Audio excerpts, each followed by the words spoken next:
Welcome to Thinking Deeply About Primary Education, the podcast that makes time and space to think about pedagogy, teaching and learning, professional development, anything of interest to time-poor but enthusiasm-rich primary teachers.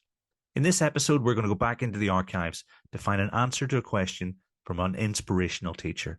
For those of you who are hearing this answer for the second, third, fourth time, and hopefully it's a useful refresher. And for those of you who are hearing it for the first time, hopefully this points you towards an episode that you may want to listen to now. As you're listening, I think it would be fantastic to think about how you might respond to this question. And why not share it in the comments wherever you're listening, whether that be YouTube, Spotify, Apple Podcasts, or wherever you get your podcasts from.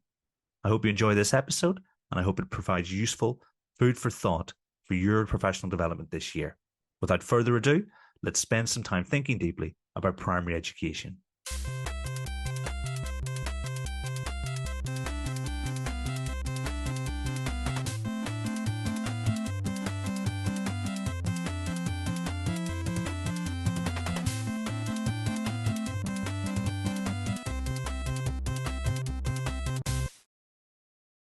And in terms of school leadership, how do you try, because that's a big part of your role as well, isn't it? How do you try and instigate change on a school-wide level?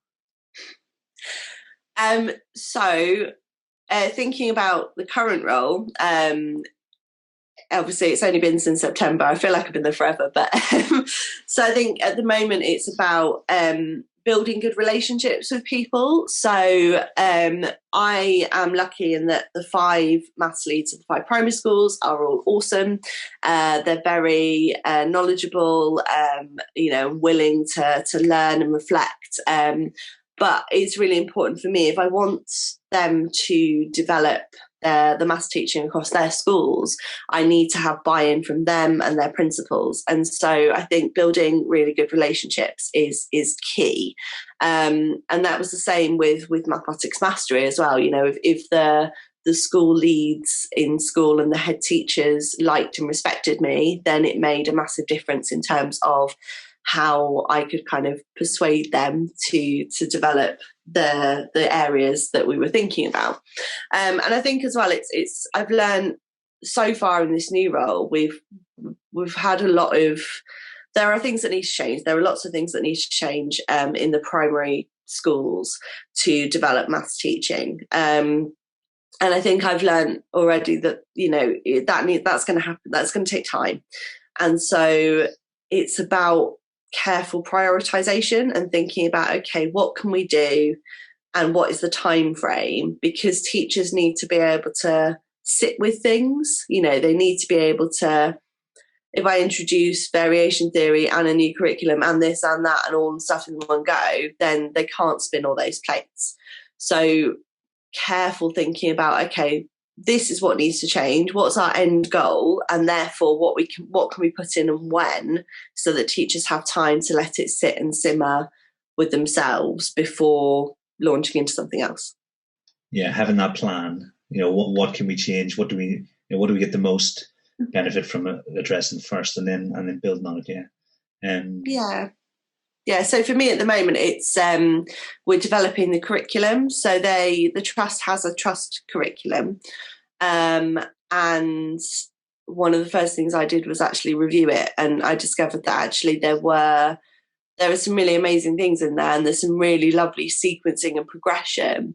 But actually, there were some things that were missing, and there were some ideas and concepts that just weren't in, that meant that, in my opinion, some of the children who are getting up to year 5 and year 6 are kind of missing some of those important aspects. And so job number 1 really is for me that, if you want the maths teaching in schools to be brilliant, then what they're teaching from needs to be as good as it can be. And so at the moment we're working on developing the curriculum so that it's more fit for purpose, I suppose. And so you say we, does that mean you've got a team of you? So tell me about that process. That's really interesting. No. So the trust, the way the trust works, and I don't know really if this is how all trusts work, but with our trust we have a we have central teams, so we have central subject teams.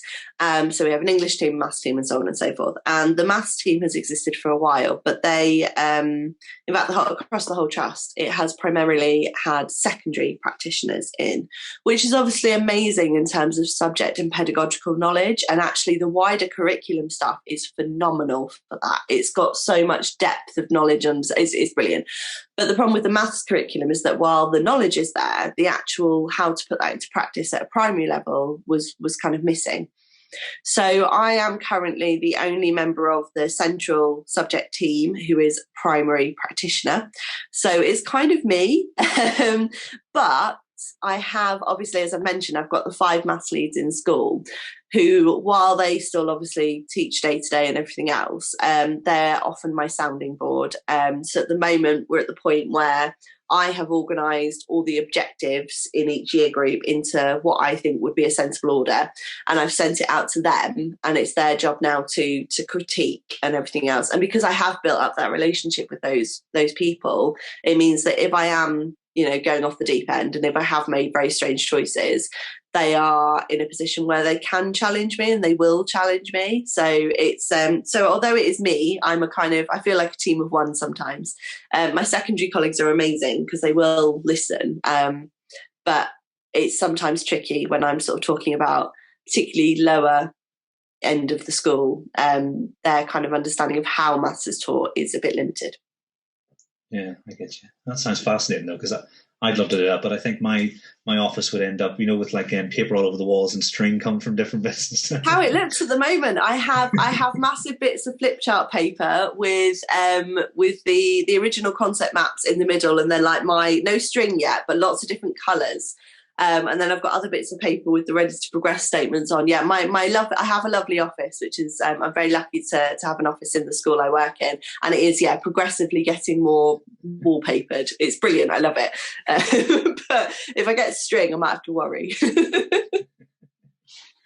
Yeah, that's when you've gone completely off the deep end. Yeah, send help.